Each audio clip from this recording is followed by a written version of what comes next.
So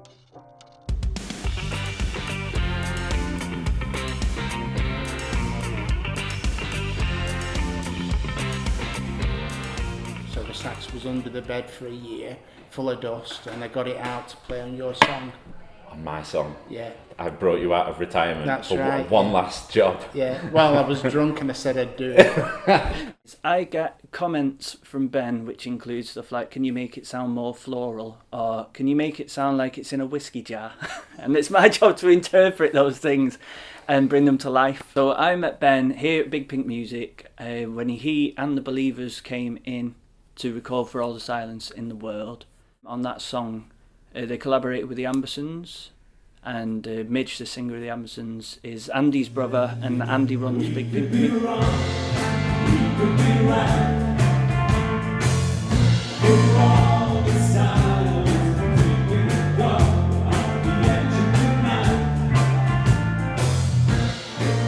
The album started out as a collection of songs, and the more work that we did on it, it just became an album, and I think it became a piece of work rather than, you know, just here's a song, here's a song, here's a song. It was like pieces of the jigsaw all coming together, and at the end of it, it created a beautiful picture. Ben, the album. Yes. Future Is this where you Ghosts. get nice and sycophantic, like Zane Lowe? Is that in focus? Right. So tell me, first of all, title, Future Ghosts. What does it mean? So, it's a bit of an unusual thing, this album, because just as a bit of background, I did the first Ben and the Believers album was kind of lockdown cliche thing of like, I'm in a band, what am I going to do? And I basically finished off some newer songs, went back to some old demos, polished them up, and was like, oh, I've got an album here. Right, I'll put it out. And actually, I was going to put it out under, it was going to be Little Ben and the True Believers. Okay. It was just me. And my uncle, who did the artwork, not for this, but for that album, said, it just sounds like people with tiki torches, and so he was like, what about just Ben and the Believers? And I was like, okay, it's got a sort of 50s thing. Yeah, so that'll do. So so it was very much a solo album, and then I just carried on recording and made loads of music, and some of that's come out and some of it hasn't. And then eventually, actually, what happened was people said to, like promoters would say, can you do a gig after lockdown? I was like, I can't, because there are no Believers. Yeah. So I put together a band that became Ben and the Believers, but I still had all this. But it's from the shell of Empire From State. the used up husk of previous bands. No, so yeah, and then Dwayne, who I've known for years, He's fine, isn't he? Always wanted him as the guitarist, so he came in, and various other people, and yeah. But so we are now very much a band and recording a band album at the moment called Automatic Gods, which will come out later. But there's all this music that not been sure what to do with, where it fits in. So I actually, at one point, after we'd started recording with Joe Hatton, who mixed and mastered this, I thought, I'll send him some of this stuff and see, if he can polish the turd. And it came You're stealing my thunder here. These are like some of the... I've actually got the phrase, but no. And I sent him magic tricks, and he came back and went, fucking hell, that sounds fucking A. Do the magic trick I used to recall. You used to quite like it too. Now like a tramadol lodged in your head to break the spell you're living through. Yeah. So I sent him some more stuff, and eventually I sent him 15 tracks, 5 of which didn't fit in, but there were these 10 tracks, and it's a mix of some stuff that was that continuation of the first album, and some stuff that was stuff that maybe play with the band, but maybe I've done a demo with, but for whatever reason we haven't played, so I've gone and finished it myself. Some stuff that was going to go on these other albums that are coming out. That's another interview later on for Sea of Faith and Aquarium, but didn't quite fit in lyrically or whatever. I'll get to the question in a sec. So when I got these 10 tracks that were all right, that fits together, I can see it as an album.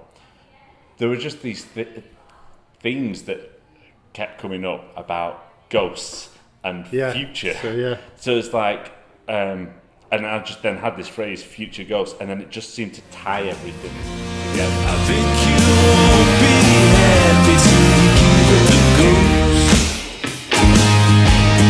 Give up the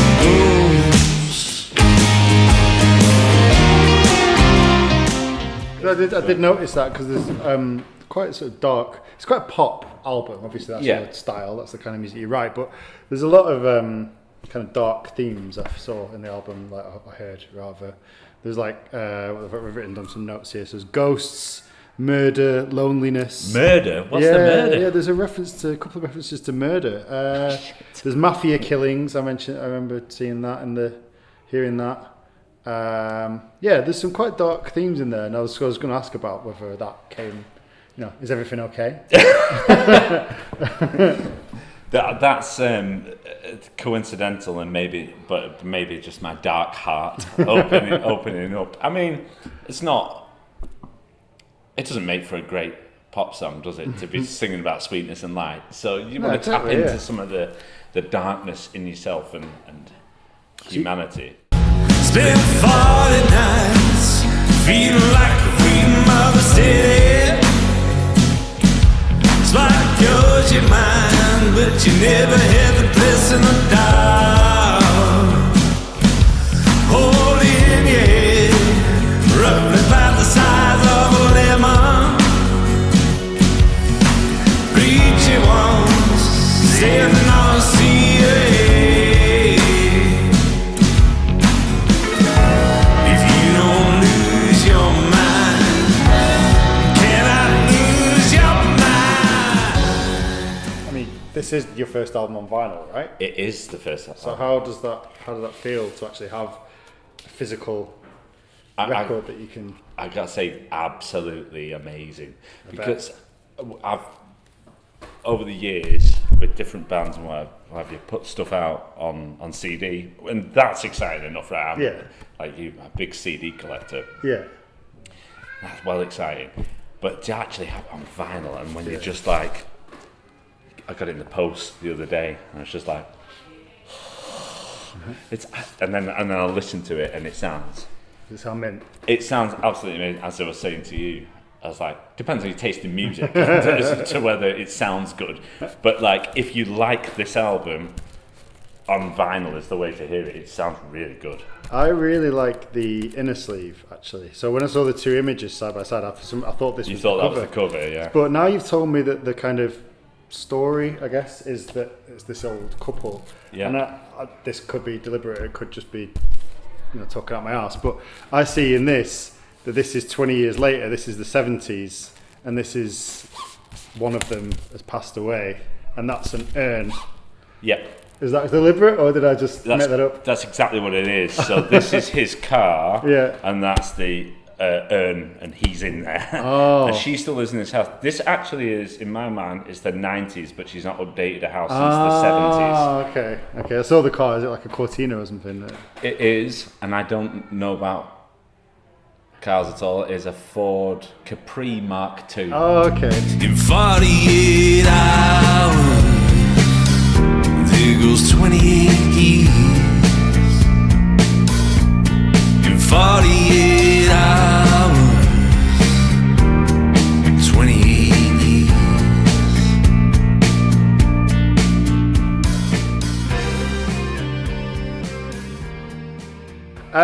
I was going to ask about the single, 48 hours, 28 years. What can you tell us about that? So that's actually why did you choose that as the first single? And so I can tell you a bit about the background of it. Why I chose it as the first thing to go out, I'm not sure. Okay. So it actually is weirdly relates back to Warrington. Okay. Everything seems to come back to Warrington. I don't know if you know this. There's an IKEA in Warrington. Yeah, I do. Yeah, I do. Not that I've been. Oh, we Never went- set foot in an IKEA. Right, so this is the most domestic, the inside look into my life.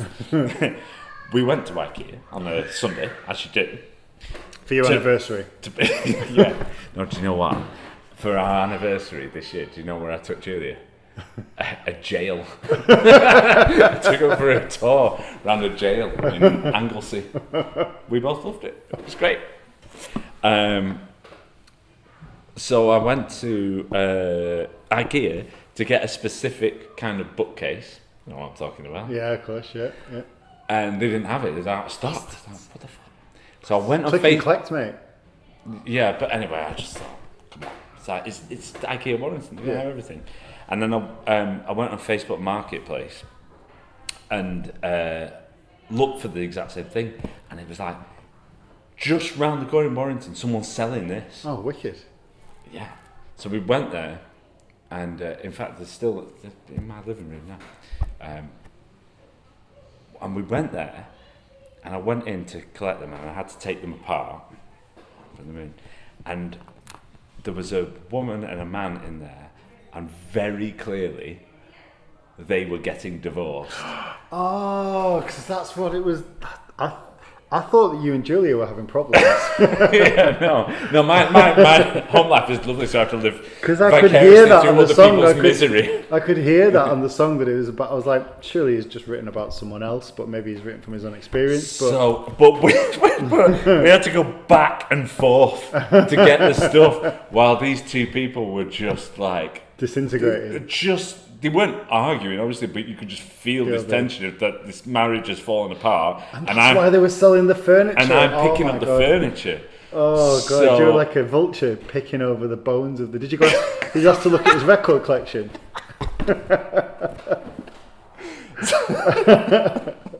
Is that ring for sale?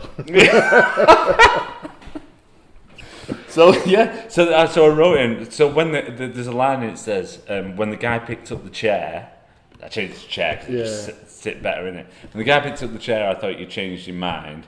It was I've just never that seen kind you smile smile like that you gave before. him. I hadn't seen that in a while. Yeah. So she was smiling politely at me, and I'd caught a glimpse of him sort of being like, "Oh, she seems all right." Oh no, she's just smiling for the guy who's come in. It was just that kind of smile he gave him. I hadn't seen that in a while.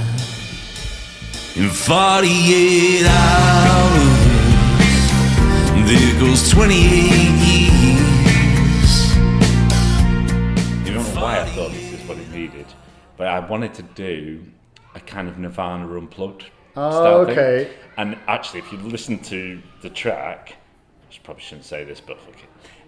It's Lake of Fire. the cover they do. Okay. And it's really lo-fi, the thing that I started with. And then I got really carried away, and I just kept layering things on it. And there's like big hammers and strings and Really? all sorts. And I said to Joe Hatton, I just went, when you mix it, make it sound like Peaky Blinders. Make it sound like Like the Nick producer. Cave or Yeah, Nick Cave, and you know, like when you watch Peaky Blinders, you're like, I don't know what it is. There's a thing about those tracks that they all have a common darkness, but they have that industrial sound, and so I just went, just make it sound like Peaky Blinders, and somehow he managed to just do go, oh, I'll press the Peaky Blinders button on the mixing desk. I'll basically get a rough mix off Ben, which is, this is what I want it to sound like, or somewhere close. And I listen to it and go, okay, I like this and I like this and I like this, but this needs work. For example, it might be a case of the bass needs improving, like needs tightening up, or the drums don't really sound like they're in the same room as everything else. And from there, I kind of do a static mix, and then I'd send that over to Ben and say, what do you think about this?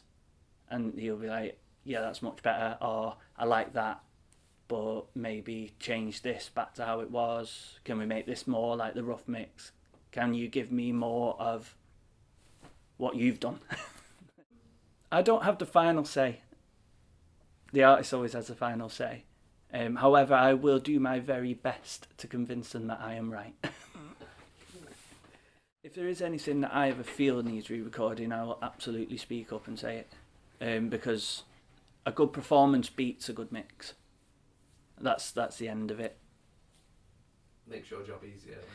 It's not that it makes my job easy. It's that I can make something good sound amazing. I can make something bad sound good. So it's giving that chance for something that's in its raw form to sort of. Yeah, it's basically if you have something that's full of emotion and you in the raw form, it's great.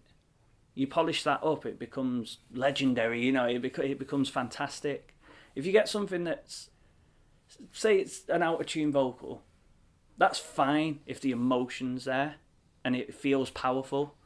Now, you can even tune it if you want to, if you need to. But sometimes it's just like, wow, that makes me feel. And if it makes you feel, then it's good. But if something's lacking that, and it's like, I'm not getting any emotion off that, then I will say you need to re-record that. Or if a guitar's really out of tune, then yeah, that needs redoing. That's hard to fix. I'm not going this way.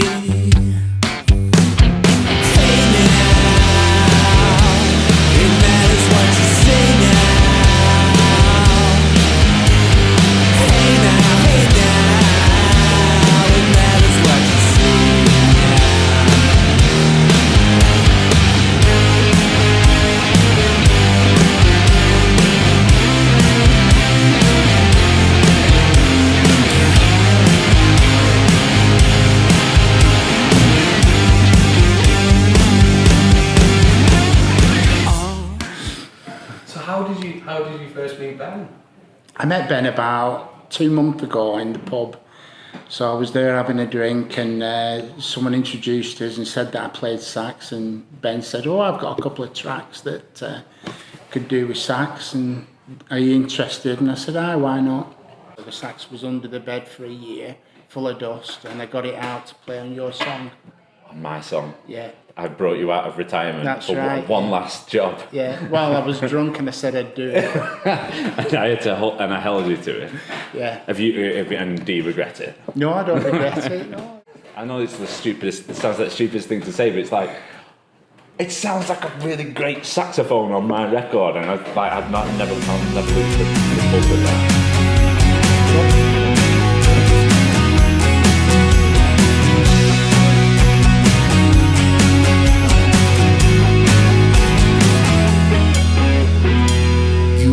Get what you want. You always get what you want. What's interesting, when you mentioned that, I thought I'll look up those lyrics, and there is that thing in there.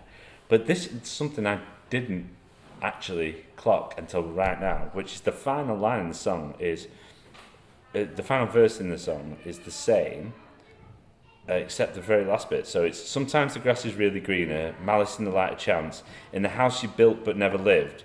And the song goes, where your ghost will dance. Right. But I originally wrote, where your future ghost will dance. Oh. So maybe that's where you must have had that idea in your mind of future ghosts. Yeah, and then but it just didn't scan, so I just changed it to ghost. So yeah, that's where.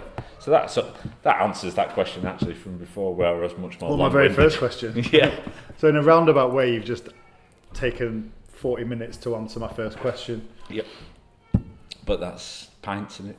Pints. Feels like